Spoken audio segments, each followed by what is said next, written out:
Hello বন্ধুরা, আজকের কেসটা নাকি শার্লক হোমস বা আমাদের বাংলার ব্যোমকেশ বক্সী আসলেও সলভ করতে পারতো না। এই কথাটা আমি বলছি না, এই কথাটা ভারতের বড় বড় ক্রাইম রিপোর্টাররা এই জিনিসটা একাধিকবার বলেছে এই কেসটাকে নিয়ে। আজকের যে কেসটা আছে সেটা বেশ অদ্ভুত কেস। যে মারে সে নিজে মরেও, কিন্তু কিভাবে একটা স্ক্রু থেকে কিভাবে একটা কেসের সলভ হলো, কিভাবে পুরনো টাকার নোট সমস্ত জিনিসকে সহজ করে দিল, কিভাবে কেরালার শার্লক হোমস একটা কেসকে পুঙ্খানুপুঙ্খভাবে সলভ করলো, সেই সমস্ত কিছু নিয়ে থাকছে আজকের ঘটনা। তো চলুন শুরু করা যাক আজকের কেস। ভারতের কেরালা রাজ্যের এর্নাকুলাম বলে একটা ছোট্ট শহর আছে। এই শহরের চারিদিকে ব্যাক ওয়াটার আছে, মানে চারিদিকে ছোট ছোট জলা জমি আছে। এবার এই জলা জমিতে না অনেক চাষিরা আছে যারা চাষ করে, অনেক জেলেরা আছে যারা এখানে মাছও ধরে। তো 2016 সালের নভেম্বর মাস নাগাদ তারা হঠাৎ করেই এই যে শহরের যে ব্যাক ওয়াটার আছে, পিছনে যে নদী আছে, সেই নদীর ওখানে দেখতে পায় যে একটা নীল রঙের ড্রাম ভেসে বেড়াচ্ছে। এবার তারা জানে যে এইটাতে অনেক সময় এরকম অনেক ড্রাম, অনেক পচা জিনিস এরকম বেয়ে বেড়ায়, তারা অত কিছু ওটা নিয়ে ভাবেনি। 2016 সালের নভেম্বর মাসে এই নীল ড্রামটাকে প্রথম দেখা গেছিল ওখানে ভাসতে। এরপর আস্তে আস্তে 2018 চলে আসে। এবার ওই নীল ড্রামটা ভাসতে ভাসতে একটা কিনারায় চলে আসে। যাই হোক, 2018 জানুয়ারি মাস চলে এসছে। যখন ওই ড্রামটা কিনারায় চলে এসছে, সেই কিনারাতেই কিছু মজদুর কাজ করছিল। এবার কাজ করতে করতে না তারা বারবার একে অপরকে বলছিল, এই কোথাও থেকে না একটা বাজে গন্ধ আসছে, বাজে গন্ধ আসছে। একজন বলছে, আরে ছাড়, হয়তো কোথাও ইঁদুর পচে গেছে বা বেড়াল কুকুর মরে পড়ে আছে, তাই হয়তো সেখান থেকে গন্ধ বেরোচ্ছে। কিন্তু ওর মধ্যে একজন বারবার বলছে, না, এটা কুকুর বিড়াল বা ইঁদুর পচে গেলে এরকম গন্ধ হয় না, এই গন্ধটা সামথিং একটু পুরনো মনে হচ্ছে, একটু বেশি তেজালো মনে হচ্ছে। তখন যারা ওখানে কাজ করছিল তাদের সবার নজর পড়ে ওই নীল ড্রামটার উপর।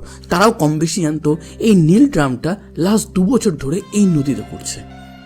তারা কাছে যায়, কাছে গেলে গন্ধটা আরও বাড়তে থাকে। এবার না তাদের খুব একটা সিরিয়াস সন্দেহ হয় এই ড্রামে কি আছে। তারা একটু করে হালকা করে ঝাঁকিয়ে দেখে ড্রামটা প্রচণ্ড ভারী।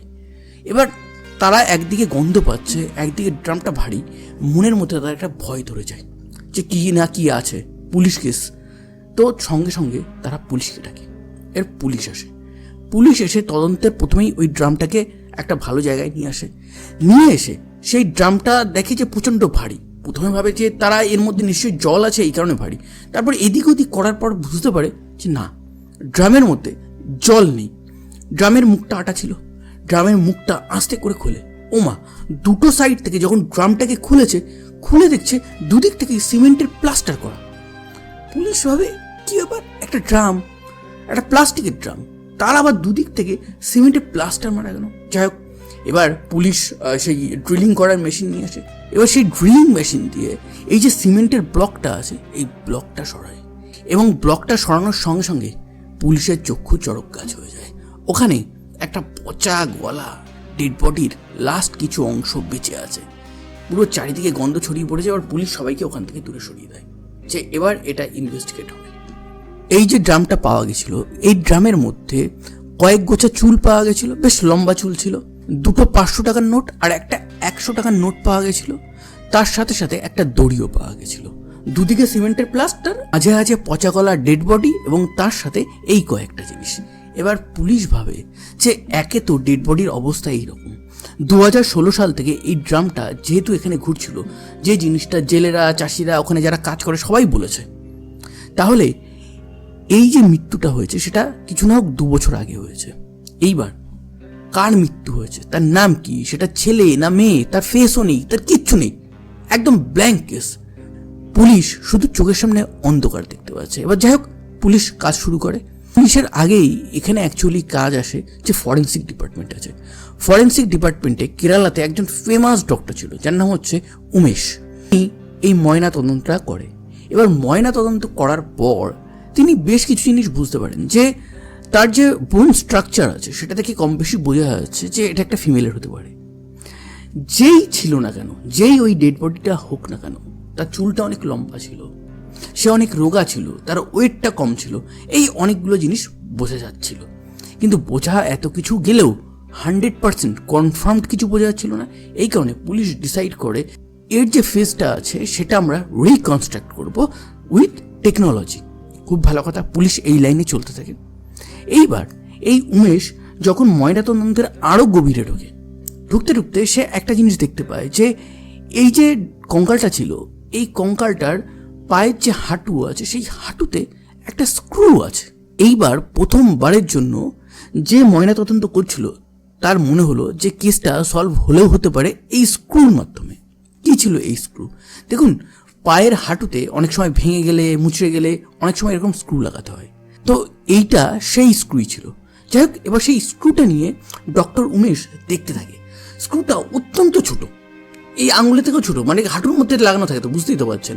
এবার যাই হোক, সেটা খুব ভালো করে দেখতে দেখতে দেখছে যে উপরে কিছু একটা লেখা আছে, কিন্তু ডাক্তার খালি চোখে পড়তে পারছে না, মাইক্রোস্কোপের তলেও দিয়েছে, সেখানেও ঠিকভাবে পড়তে পারছে না। তখন এই উমেশ এবার এই যে এন্ডাকুলাম আছে, এই এন্ডাকুলামের শার্লক হোমস, যার নাম হচ্ছে সিভি টম, এই সিভি টমকে ফোন করে। ইনি তদন্তে ছিলেন এই কেসটার। ফোন করার পর উমেশ বলে যে একটা স্ক্রু পেয়েছি পায়ের হাঁটুতে, সেখানে কিছু লেখা আছে, আমার একটা ভালো মাইক্রোস্কোপ বা লেন্স দরকার যাতে আমি এই জিনিসটা পড়তে পারি। এবার টম বলে ঠিক আছে, কোনো চাপ নেই, আমি ব্যবস্থা করে দেবো। সিভি টম পরের দিন হাজির হয় একটা অত্যাধুনিক লেন্স নিয়ে, যেটা দিয়ে ক্লিয়ারলি সেই জিনিসটা পড়া যাচ্ছে। এইবার ওই যে মাইক্রোস্কোপ আছে, ওই মাইক্রোস্কোপের চোখের তলায় যখন ওই স্ক্রুটাকে দেওয়া হলো না, তখন লেখা আছে যে পিটকার। এর পিটকার কি বলছি তারা, সেখানে একটা সিরিয়াল নাম্বারও দেওয়া আছে। এবার এই পিটকারটা নিয়ে যখন সার্চ করলো, তখন দেখতে পেলো যে স্ক্রু বানায় এরা, মেডিকেল যে ইকুইপমেন্ট আছে যেগুলো শরীরে লাগানো হয় সেইগুলো বানায়। এটা একটা পুনে বেসড কোম্পানি, সারা ভারতে এর প্রচুর ফ্র্যাঞ্চাইজি আছে, কিন্তু একটা সুখবর, কেরালাতে মাত্র একটাই আছে, তাও আবার সেটা এন্ডাকুলাম শহরের কাছাকাছি। এইবার এদের যে তদন্তটা আছে সেই তদন্তটা একটা লাইনে ঢুকছে যে ঠিক আছে, এইটা দিয়ে আমরা কতটা এগোতে পারি দেখা যাক। এবার পুনে বেস ওই যে মেডিকেল ইকুইপমেন্ট বানায় যে কোম্পানি আছে যার নাম হচ্ছে পিটকার, সেই পিটকারের কাছে এই পুলিশের তদন্তকারী সংস্থা যায়। যাওয়ার পর বলে যে আপনাদের একটা ছোট্ট স্ক্রু একটা ডেড বডির মধ্যে পাওয়া গেছে, এবার এটা কোথায় কাকে বিক্রি করেছিলেন আমাদের কি বলতে পারবেন? তখন তারা বলে যে কেরালাতে আমাদের যে ফ্র্যাঞ্চাইজি আছে যার নাম হচ্ছে স্কোয়ার মেডিকেল, তাদেরকে আমরা বেচেছি। এবার পুলিশের টিম এই স্কোয়ার সার্জিক্যালের কাছে যায়। এবার স্কোয়ার সার্জিক্যালকে কি বলে যে আপনারা এখান থেকে কটা এরকম স্ক্রু বেচেছেন, এবং প্রত্যেকটা স্ক্রু না, মানে অনেকগুলো, ধরুন 100টা স্ক্রু বানিয়েছে, সেই 100টা স্ক্রু মিলে একটা ব্যাচ নাম্বার হয় যাতে খুব সহজে আইডেন্টিফাই করা যায় কোনো প্রবলেমের সময়। তো এইবার যেহেতু পুলিশের কাছে ব্যাচ নাম্বার ছিল, কোম্পানি নাম্বার ছিল, সমস্ত কিছু ছিল, এবার বললো যে আপনি এই যে সিরিয়াল নাম্বারটা আছে, এই সিরিয়াল নাম্বার দিয়ে কোনোভাবে কি বলতে পারবেন যে কজনের এই নাম্বারে সার্জারি হয়েছিল? দেখুন, একটা কোম্পানি মেডিকেল ইকুইপমেন্ট এরকম বছরে লাখো লাখো বেচায়, এবার কোন ইয়ারেরটা দেখবে? এবার সিবি টম ভাবে যে ঠিক আছে, ওই ড্রামটা লাস্ট 2 বছর ধরে ঘুরছিল, এবং এই যে ড্রামটা আছে এই ড্রামের মাঝে যে 500 টাকার নোট এবং যে 100 টাকার নোট পাওয়া গেছিল, সেখান থেকে তার মাথায় একটা জিনিস আছে, যে 500 টাকার নোটগুলো পাওয়া গেছিল সেটা অ্যাকচুয়ালি পুরনো কারেন্সি ছিল। 2016 সালের 8ই নভেম্বর ভারতে নোটবন্দি হয়। 500 এবং 1000 টাকা যে পুরনো নোট ভারতে চলছিল সেগুলো সব ক্যান্সেল হয়ে যায়। পুলিশ এবার একটা জিনিস আইডিয়া করে যে এই খুনটা চাই না হোক এই 8ই নভেম্বরের আগেই হয়েছে। তো পুলিশ ডিসাইড করে যে ঠিক আছে, যে ব্যাচ নাম্বার আছে যা আছে সেটাতে 2016 সালে কতগুলো বেচা হয়েছে সেটা দিয়েই প্রথমে আমরা তদন্ত শুরু করি। এবার সেই ব্যাচ নাম্বার দিয়ে দেখে যে 2016 সালে এই সিরিয়াল নাম্বারের যে স্ক্রু আছে সেই স্ক্রু প্রায় 161টা বিক্রি হয়েছে। এবার পুলিশের কাছে আরেকটা গুড নিউজ আসছে যে এই 161টার মধ্যে 155টাই নিয়েছে হয় গুজরাট নয়তো মহারাষ্ট্রের কেউ। এইবার পুলিশ ভাবে যে হতে পারে মহারাষ্ট্র বা গুজরাটের কেউ এখানে কাজ করতে এসছে, বা কেরালা থেকে কেউ ওখানে হয়তো কাজ করতে গেছে, তারা হয়তো এটাকে ইউজ করেছে বা পড়েছে, বা তাদের হয়তো এটা লেগেছে। এবার পুলিশ ভাবলো যে 155 জনের কাছে যাওয়ার থেকে এই যে কেরালাতে বাদবাকি যে 6টা স্ক্রু ইউজ হয়েছে সেই 6টা স্ক্রুর ব্যাপারে আগেই খোঁজ খবর নেয়। এবার এই যে 6জন ছিল তার মধ্যে 3জনকে তারা খুবই সহজে স্পট করতে পারে। এই 3জনই খুব বিন্দাস বেঁচেছিল। তারা তাদের মেডিকেল হিস্ট্রির ব্যাপারে পুলিশকে বলে। এর বাদবাকি যে 3জন ছিল তার মধ্যে আরও 2জনকে তারা পেয়ে যায়, কিন্তু একজনের কোনো খোঁজ খবর পাচ্ছিল না, যার নাম হচ্ছে শকুন্তলা। এইবার প্রথমবারের জন্য পুলিশ একটা নাম পেল যাকে ওই ডেড বডিটার সাথে বা ওই কঙ্কালটার সাথে কোনোভাবে এক করতে পারে। কিন্তু এখনো পুলিশ শিওর না যে যার কঙ্কালটা পেয়েছি সেই কি শকুন্তলা। এবার শকুন্তলার যে হসপিটালে অপারেশনটা হয়েছিল সেই হসপিটাল থেকে ডেটা নিয়ে পুলিশ একটা জিনিস দেখতে পায় যে এই যে শকুন্তলার ব্যাপারে খুব একটা কিছু তো লেখা নেই, কিন্তু এখানে যেটা লেখা আছে যে তার একজন গার্জিয়ান আছে, সেই গার্জিয়ানের নাম হচ্ছে অবস্থি। এবার এই অবস্থিরও একটা অ্যাড্রেস দেওয়া আছে পুলিশের কাছে। সেই সরু পথে চলতে চলতে একটা ব্যাকআপ পথ এলো যেটা থেকে কেস সলভ হতে পারে। এবার পুলিশ হন্তদন্ত হয়ে এই অবস্থির কাছে গেল এবং অবস্থিতে কি বলছে যে শকুন্তলা আপনার কি হয়? অবস্থি বলছে শকুন্তলা আপনার মা হয়। কিন্তু কেন আপনি এই জিনিসটা জিজ্ঞাসা করছেন কেন? এর পুলিশ তখন কাউন্টারে জিজ্ঞাসা করছে, আরে আপনার মায়ের ব্যাপারে জিজ্ঞাসা করছি, আপনি এরকম ঐত্যত্য দেখাচ্ছেন কেন, আপনি এরকমভাবে বলছেন কেন? তখন অবস্থি বলে যে আমার মায়ের সাথে আমার রিলেশন খুব একটা ভালো নেই। লাস্ট 2 বছর ধরে আমার মায়ের সাথে তেমন কোনো যোগাযোগ নেই। আমার মা কোথায় আছে আমি জানি না। এবার পুলিশ আরেকটু তদন্ত করে দেখতে পায় যে এই অবস্থিতের আগে একটা বাড়ি ছিল, সেই বাড়িতে তার মা থাকতো। কিন্তু আজ থেকে ঠিক 2 বছর আগে অবস্থির কথায় যে তার মায়ের চিকেন পক্স হয়েছিল, সেই কারণে সে তার বাচ্চাদের নিয়ে সে একটা পাশের লজে ওঠে। কিন্তু লাস্ট 2 বছর ধরে তার আর তেমন কোনো কানেকশন তার মায়ের কাছে নেই। পুলিশের প্রথম খটকা লাগে যে এ কেমন মেয়ে যে 2 বছরও তার মায়ের খোঁজ নিচ্ছে না, তাও একজন মা যার বয়স প্লাস 60+। এবার এই যে শকুন্তলা যার কঙ্কালটা ওই ড্রামে পাওয়া গেছে বলে আমরা এখন আইডিয়া করছি এবং পুলিশও এবং আইডিয়া করছে, সেই শকুন্তলা এবং তার যে মেয়ে আছে অবস্থি, এদের ব্যাপারে একটু বলার দরকার। শকুন্তলা লটারি বেচত, লটারি বেচে মোটামুটি সংসার চালাতো। এই যে অবস্থি ছিল সে একটা সময় ইয়ং বয়সে একজনের সাথে প্রেম করে যখন সে তার বাড়িতে বলে, তার মা শকুন্তলা সেই জিনিসটা মানেনি। সে তার বাড়ি থেকে পালিয়ে গিয়ে বিয়ে করে সেখানে থাকে, তার 2টো বাচ্চা হয় এবং বাচ্চা হওয়ার কিছুদিন পরে এই স্বামীর সাথে যারা ঝগড়া হয় এবং তাদের ডিভোর্স হয়ে যায়। ডিভোর্সের পর এই অবস্থি তার মা শকুন্তলার কাছে চলে আসে 2016 সালে। এবার 2016 সালে আসার পর তখন তার মা ভাবে যে কি আর করা যাবে, মেয়ের ডিভোর্স হয়েছে, যতই ঝগড়া হোক মেয়েকে নিজের কাছে রেখে দিই। এইবার অবস্থি দেখে যে তার মায়ের খুব কষ্ট হচ্ছে লটারি বেচতে, এবং লটারি বেচার জন্য এই অবস্থি এবং তার মা শকুন্তলা মিলে একটা স্কুটি কেনে। এই স্কুটি করে ঘুরে ঘুরে এই শকুন্তলা পাড়ায় পাড়ায় লটারি বেচে বেড়াতো। তো একদিন হঠাৎ করেই এই শকুন্তলার অ্যাক্সিডেন্ট হয়ে যায়। যখন তাকে হসপিটালে নিয়ে যাওয়া হয় তখন বলা হয় যে তার একটা অপারেশন করাতে হবে এবং সেখানে স্ক্রু লাগবে। এই স্ক্রু হচ্ছে সেই স্ক্রু যেটা ওই কঙ্কালের কাছে পাওয়া গেছিল। এইবার পুলিশ বেশ অনেকটা কনফার্ম যে কঙ্কালটা আমরা ড্রামে পেয়েছি সেইটা 99% চান্স আছে এই শকুন্তলার। স্টিল পুলিশ 100% কনফার্ম হতে চায়। এই কারণে এই অবস্থির কাছ থেকে ডিএনএ নিল। ডিএনএ টেস্ট করে দেখা যায় যে হ্যাঁ, এটা শকুন্তলাই ছিল। তার মানে প্রথমবারের জন্য আমরা ওই কঙ্কালের একটা নাম দিতে পারছি যে এটা হচ্ছে প্রয়াত শকুন্তলা দেবীর কঙ্কাল, যেটা লাস্ট 2 বছর ধরে এর্নাকুলামের ব্যাকওয়াটার বা নদীতে ভেসে বেড়াচ্ছিল। আর পুলিশ ইনভেস্টিগেশনের জন্য প্রথম অবস্থিকে ডাকে। অবস্থিকে নানান রকম কোশ্চেন শুরু করতে থাকে যে তোমার এরকম কেন, তোমার সেরকম কেন, তোমার মায়ের সাথে সম্পর্ক নেই কেন। এইবার সে আর একটা জিনিস বলে, সে বলে যে আমার ফার্স্ট হাজবেন্ডের সাথে ডিভোর্স হয়ে গেছে। তারপর আমি যখন এখানে থাকছিলাম তখনই আমার পাশের পাড়ায় একটা লোক ছিল যার নাম হচ্ছে সাদিক। তার সাথে আমার প্রেম হয় এবং তার সাথে আমি সম্পর্কে থাকছিলাম। এটাও মায়ের খুব একটা পছন্দ ছিল না। মা সবসময় এই সাদিককে খুব সন্দেহ করত। আর পুলিশ বলে ঠিক আছে, তোমার সেই সাদিক হাজবেন্ডটা কোথায়? এইবার অবস্থি আর একটা চমকানো তথ্য দেয়। সেই চমকানো তথ্যটা কি?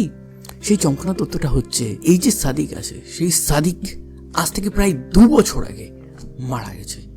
এবার পুলিশের তো মাথায় হাত। আচ্ছা, অবস্থিকে সন্দেহ করছিলাম, এবার তার হুট করে মনে হলো যে সাদিকও হয়তো কোনো প্রবলেম ক্রিয়েট করতে পারে, কিন্তু এখন তো দেখা যাচ্ছে সাদিক তো অনেক আগেই মারা গেছে। তাহলে কে খুনি? এবার পুলিশ অবস্থিকে জিজ্ঞাসা করে যে তোমার হাজবেন্ড সাদিকের কেন মৃত্যু হয়েছিল? অবস্থি বলে যে আমার হাজবেন্ডের হার্ট অ্যাটাক হয়েছিল। এবার পুলিশ হসপিটালে গিয়ে কনফার্ম করার প্ল্যান করে, সেখানেও দেখা যায় যে তার হার্ট অ্যাটাক হয়েছিল। কিন্তু এই হার্ট অ্যাটাকের পিছনে একটা ছোট্ট রহস্য আছে, সেটা আমি আপনাদেরকে পরে বলবো। এইবার পুলিশ তদন্ত করে যখন বেশ ক্লান্ত, তখন তারা ভাবছে যে ঠিক আছে, এই মেয়ের অ্যাঙ্গেল, জামাইয়ের অ্যাঙ্গেল, এই জায়গাটা বাদ দিয়ে, আচ্ছা উনি তো লটারি ব্যস্ত, হয়তো হুট করে লটারিতে কেউ হয়তো কোটি টাকা পেয়ে গেছে। এবার সেই লোভে, সেই লটারিটা নিয়ে মারপিটে বা কোনো প্রবলেমে যদি কেউ এই শকুন্তলাকে মেরে ফেলে, এরকম হতে পারে। আর আপনি জেনে রাখবেন বা খোঁজ রাখলেও রাখতে পারেন বা গুগলেও সার্চ করতে পারেন যে কেরালার যে লটারি আছে এইটা কিন্তু অনেকে পেয়েছে, পেয়ে কোটিপতি হয়েছে। ইভেন আমাদের পশ্চিমবঙ্গেরও মালদা মুর্শিদাবাদের প্রচুর মজদুর কেরালাতে কাজ করতে যায়, তারাও কিন্তু অনেক সময় এই লটারি কেটে কোটিপতি হয়েছে। তো যাই হোক, এইটা নিয়ে ঝামেলা হয়েছে কি হয়নি পুলিশ তদন্ত করে বলেছে না, এই সময়ের মধ্যে কেউ সেরকম হাইয়েস্ট অ্যামাউন্টের একটা লটারি জেতেনি, আর এই নিয়ে কোনো ঝামেলাও হয়নি।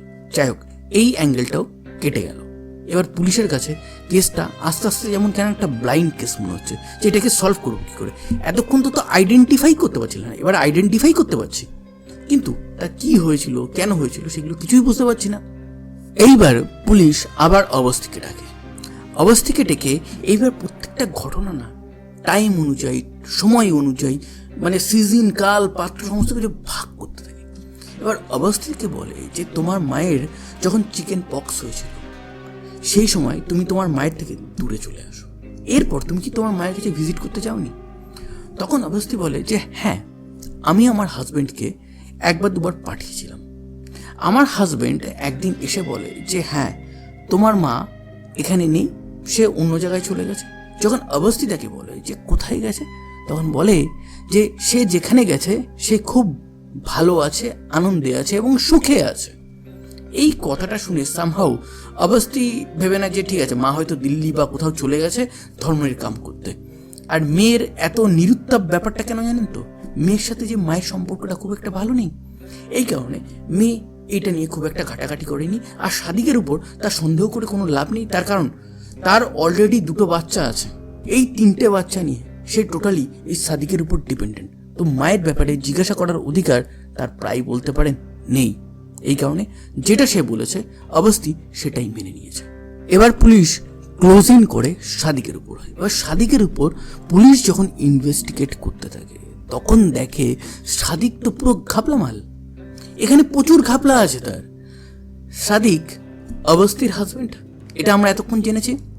এবার সে শুধুমাত্র অবস্থির হাজব্যান্ড না, তার পাশের গ্রামেই তার রিয়েল ওয়াইফ থাকে, তার থেকে আবার তার দুচাও আছে।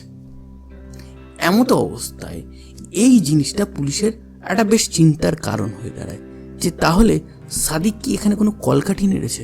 সাদিকের যেসব ফ্রেন্ড আছে তাদের সাথে জিজ্ঞাসাবাদ করতে শুরু করে। এবার সাদিকের কয়েকটা অটো ড্রাইভার ফ্রেন্ড ছিল যাদের সাথে সাদিক উঠতো, বসতো, খেত, চলতো, সমস্ত কিছু করতো, একদম চাইল্ডহুড ফ্রেন্ড ছিল। এবার তাদেরকে এক এক করে লকআপে আনে এবং লকআপে এনে জিজ্ঞাসাবাদ শুরু করে যে ভাই বল সাদিক কোথায়। তারাও বলে হার্ট অ্যাটাক, সে মারা গেছে। কিন্তু 2016 সালে সে কি কোনো কর্মকাণ্ড ঘটিয়েছে? এবার তাদেরকে পুলিশই একটু ট্রিটমেন্ট দেওয়া হয়। ট্রিটমেন্ট দেওয়ার পরেই অটো ড্রাইভারগুলো বলে যে দেখুন স্যার, আমরা কিন্তু কিছু জানি না, যা জিনিস হয়েছে সেটা হয়তো সাদিকই করেছে, কিন্তু আমরা একটা আইডিয়া করতে পারি এই দিনে এমন কিছু আমাকে বলেছিল এবং আমাকে দিয়ে করিয়েছিল যেটা আপনার কেসে হেল্প হতে পারে। কি করিয়েছিল? 2016 24শে সেপ্টেম্বর এই দিন রাত্রেবেলা সাদিক তার অটো ড্রাইভার বন্ধুকে ফোন করে এবং ফোন করে বলে যে তুই তাড়াতাড়ি আয়, আমার একটা কাজ আছে। এবার সে অটো নিয়ে আসে। এবার অটো নিয়ে যখন সে আসে তখন এই সাদিক তাকে বলে যে তুই তাড়াতাড়ি এই ড্রামটাকে ধর। যখন সে ড্রামটা ধরে দেখে যে প্রচণ্ড একটা ভারী ড্রাম। এবার অটো ড্রাইভার বন্ধু তাকে জিজ্ঞাসা করে আরে ভাই এর মধ্যে কি আছে? তখন সাদিক বলে যে এর মধ্যে কিছু ইল্লিগাল প্রাণীর দেহাবশেষ আছে, যেটা দিয়ে আমরা একরকম কেমিক্যাল তৈরি করবো, যে কেমিক্যালটা বেচা অ্যাকচুয়ালি কেরালাতে অপরাধ। ইল্লিগাল। তো এই কারণে কি এরপর অটো ড্রাইভার বন্ধু খুব একটা এদিক ওদিক করেনি। এবার এই জিনিসটা নিয়ে তারা ওই এর্নাকুলামের যে ব্যাক ওয়াটার আছে সেখানে ফেলে দেয়। ফেলে দেওয়ার পর এই অটো ড্রাইভার বন্ধু বলে যে সে একটা এটিএম থেকে টাকা বার করে আমাদেরকে অ্যাজ এ বকশিস বা ফ্রেন্ড হেল্প করেছে, যেমন হয় খাওয়ার জন্য পিনার জন্য দেয়, সেটা আমাদের দিয়েছে। এবার পুলিশ প্রথম একটা মৃত্যুর ডেট পেয়েছে 24শে সেপ্টেম্বর 2016। তার সাথে সাথে সেই জিনিসটাকে প্রমাণ করার জন্য এটিএমের যে ট্রানজাকশন আছে সেটাও পেয়েছে। এবার ব্যাংকে যায়, এটিএমের যে সিসিটিভি ক্যামেরা আছে সেগুলো সমস্ত চেক করে দেখে যে হ্যাঁ সত্যি সত্যি 24শে সেপ্টেম্বর 2016 এই তারিখে এই সাদিক টাকাটা তুলে তার বন্ধু অটো ড্রাইভারকে দিয়েছে। এইবার পুলিশ প্রথমবারের জন্য একটা জিনিস শিওর হয়, যার মৃত্যু হয়েছে তার নাম হচ্ছে শকুন্তলা দেবী, এবং যে মেরেছে তার 90% চান্স আছে যে সে হচ্ছে এই সাদিক। কিন্তু সাদিক কেন মেরেছিল? অ্যাকচুয়ালি ব্যাপারটা পুলিশের অনুমান অনুযায়ী যে এই সাদিক তার যে আগে একটা বিয়ে আছে এই জিনিসটা সে অবস্থিকে কোনোদিনও জানায়নি, অবস্থি জানতেও না। কিন্তু এই জিনিসটা সামহাউ এই লটারি বিক্রি করতে করতে শকুন্তলা কোনো একদিন জেনে যায়। এরপর এই শকুন্তলা এবং সাদিকের মধ্যে বিরাট লেভেলের ঝামেলা হয় এবং শকুন্তলা হুমকি দেয় যে আমি আমার মেয়েকে তোমার এই কালো করতুত আমি কিন্তু খুব ভালো করে বলে দেবো। হতে পারে যে সাদিক এই ভয়ে যাতে অবস্থি এই ব্যাপারটা না জানতে পারে সেই কারণে শকুন্তলাকে চিরতরে সেই রাস্তা থেকে হাঁটিয়ে দিয়েছে। এরপর পুলিশ ভাবে যে ঠিক আছে, এর তো কনফার্মেশন চাই, এটা তো আমাদের থিওরি, এই থিওরিটাকে সামহাউ কনফার্ম করতে হবে। এবার এই যে সাদিকের অ্যাকচুয়াল ওয়াইফ যার নাম হচ্ছে সারিকা, তার কাছে যায়। তার কাছে গিয়ে যখন পুরো ব্যাপারটা বলে সে তো শুনে চমকে যায়। সে বলে কি, আমার হাজবেন্ডের আর একটা বিয়ে আছে যার নাম হচ্ছে অবস্থি, তা আবার পাশের গ্রামে থেকে, সে আবার তার মাকেও মার্ডার করেছে আমার হাজবেন্ড, এরকম কি করে হয়? তখন পুলিশ পুরো ব্যাপারটা বলে। তখন সারিকা বলে যে দেখুন, আমার আর সাদিকের অনেকদিন বিয়ে হয়েছিল কিন্তু আমাদের বাচ্চা হচ্ছিল না। সাদিক যখন মারা যায় তার ঠিক 2 মাস আগে আমার প্রথম বাচ্চা হয়েছিল, তারপরেও সাদিক কেন করলো? এবার পুলিশ সারিকার সাথে অনেক কথাবার্তা তদন্ত করে এটুকু তাকে মোটামুটি একটা ক্লিন চিট দেয়। এবার ক্লিন চিট দেওয়ার পর পুলিশ সামহাউ একটা কনক্লুশনে আসে যে এই কেসটা কি হতে পারে আর কি না হতে পারে। প্রথমেই তারা সাদিককে এখানে মেন কনভিক্ট করে। সাদিক শকুন্তলা দেবীকে এই কারণেই মেরেছিল যে তার 3টে দিকে বাধা হচ্ছিল। এই শকুন্তলা দেবী একদিকে তার 2 মাস আগে বাচ্চা হয়েছে, তার ওয়াইফ সারিকা যদি এটা জানতে পারে তাকে ছেড়ে দিয়ে তার বাচ্চাটা নিয়ে চলে যেতে পারে। এইদিকে অবস্থি যার সাথে সে অ্যাফেয়ার চালাচ্ছিল, যাকে তাকে ফেক বিয়ে করেছিল, তার কাছেও যদি ব্যাপারটা যায় সেই ব্যাপারটা পুলিশ পর্যন্ত করাতে পারে, সমাজের কাছে সম্মানহানি হবে সেটাও হতে পারে। তারপর সেই অবস্থিও তাকে ছেড়ে দিতে পারে, হতে পারে কি পারে না। সমস্ত কিছুর মূলে কিন্তু এই শকুন্তলা ছিল। তো এই শকুন্তলা দেবীকে সে হত্যার প্ল্যান করে, হত্যাটা করেও ফেলে। কিন্তু এই হত্যা করার পর সে বুঝতে পারে যে পুলিশ আজকাল পরশু হোক আমার কাছে একদিন পৌঁছাবে। যখন আমার ওয়াইফরা জানতে পারবে যে আমি এরকম পাপ কাজ করেছি তখন তারা কি ভাববে, আমার সন্তানদের কি হবে। এই কারণে গিল্টি ফিলিংয়ে হয়তো নিজে থেকেই নিজেকে শেষ করে দিয়েছে। এবং বলেছিলাম না, তার যে হার্ট অ্যাটাক হয়েছে, তার যখন পোস্টমর্টম হয়েছিল সেই পোস্টমর্টমে একটা জিনিস দেখা গেছিল যে সেই মৃত্যুর আগে এমন কিছু ওষুধ খেয়েছিল যে ওষুধগুলো তাকে সিনথেটিক্যালি হার্ট অ্যাটাক করিয়ে দিয়েছিল। এটা নর্মাল হার্ট অ্যাটাক ছিল না, এটা তার পোস্টমর্টমে লেখাই ছিল। কিন্তু পুলিশ সেই সময় এই জিনিসগুলো খুব একটা নজরই করেনি। এই কারণে এই কেসটা এত দূর এসছে। কেসটা কয়েকদিনের মধ্যেই পুলিশ সলভ করে দিলেও আমি 2টো কোশ্চেন রেখে যাব। এক তো অবস্থিকে নিয়ে, আর দ্বিতীয় হচ্ছে সারিকার। আচ্ছা একটা জিনিস ভাবুন, যে কারোর মা নিখোঁজ হয়েছে, সম্পর্ক খারাপ হতে পারে, তাই বলে 2 বছর তার সাথে কোনো সম্পর্ক নেই? অদ্ভুত ব্যাপার। তারা এমন না যে প্রচুর দূরে থাকতো, তার মা তো লটারি বেচতে যেত, তো সেই কারণে মেয়ে কেন খোঁজ নেয়? দ্বিতীয়ত, আচ্ছা এটা তো হতেই পারে যে অবস্থি তাকে তার মা শকুন্তলা দেবী এই সাদিকের ব্যাপারে পুরো ব্যাপারটা বলে দিয়েছিল, কিন্তু কিছু করার আগেই সাদিক তার মাকে হত্যা করে দেয়। এই জিনিসটা অবস্থি বুঝতে পেরে তাকে খাবারের মধ্যে ওষুধ দিয়ে হার্ট অ্যাটাকে তাকে মেরে ফেলেছে। হতে পারে কি পারে না? এই জিনিসটাও পুলিশ ক্যান্সেল করে দেয়। কি করে? এই অবস্থির লাই ডিটেক্টর টেস্ট হয়, সেখানে সে সামহাউ পাস হয়ে যায়। কিন্তু তারপরেও আমার মনে একটা সন্দেহ থেকে যায়। আপনি দেখবেন অনেক স্পাই মুভিতে অনেকে লাই ডিটেক্টর টেস্ট কিন্তু পাশ করে দিতে পারে। তো সামহাও ধরে নিন একটা মিরাক্কেলের মতন অবস্থিত কোনোভাবে এই লাই ডিটেক্টর টেস্টটা পাশ করে গেছে, হতে পারে কি পারে না। এইবার দ্বিতীয় সন্দেহ আমার সাদিকের উপর। এবার দেখুন, এই যে সাদিক আছে, সে 2 মাস আগেই বাবা হয়েছে।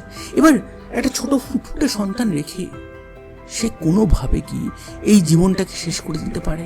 কোনো বাবা এই জিনিসটা খুব কষ্ট না হলে পারবে না, কিন্তু সাদিক যে অন্য কাউকে মেরেছে, সে নিজেকে এইভাবে মারতে পারে? আমার কোথাও একটা সন্দেহ আছে। আচ্ছা, একটা জিনিস ভাবুন, যে সারিকার 2 মাস আগেই বাচ্চা হয়েছিল, তার হসপিটালের সাথে কানেকশান ছিল, হসপিটাল থেকে তার কাছে প্রচুর মেডিসিন আসতো, যেহেতু সে একটা বাচ্চা ডেলিভার করেছে। তো সেইখানে সামহাউ যদি কোথাও দেখা যায় যে হসপিটাল থেকে কোনো ওষুধ চুরি করেছে বা কোনো প্রেসক্রাইবড ওষুধ সেইগুলো খেয়ে এই সাদিকের হার্ট অ্যাটাক হয়েছে, পারে কি পারে না? হতেই পারে যে এই সারিকা আগে থেকেই অবস্থির ব্যাপারটা জেনে গেছিল, বা শকুন্তলা অবস্থির ব্যাপারটা এই সারিকাকে বলে দিয়েছিল। এরকম অনেক কিছুই হতে পারে। কিন্তু বর্তমানে যেটুকু পুলিশ কেস হিসেবে আমি বলতে পারি যে এই সাদিক যাকে মেরেছিল সেও এই পৃথিবীতে নেই। তার মানে যে ক্রাইম করেছিল সেও এই পৃথিবীতে নেই, আর যে ভিকটিম ছিল সেও এই পৃথিবীতে নেই। কেসটা আপাতত ক্লোজ। সো যদি ঘটনাটা ভালো লাগে তাহলে এই ভিডিওটাতে একটা লাইক শেয়ার দিয়ে যাবেন, আর এরকম ভিডিও দেখতে চাইলে সাবস্ক্রাইব করে দেবেন। ধন্যবাদ, আবার পরে দেখা হবে।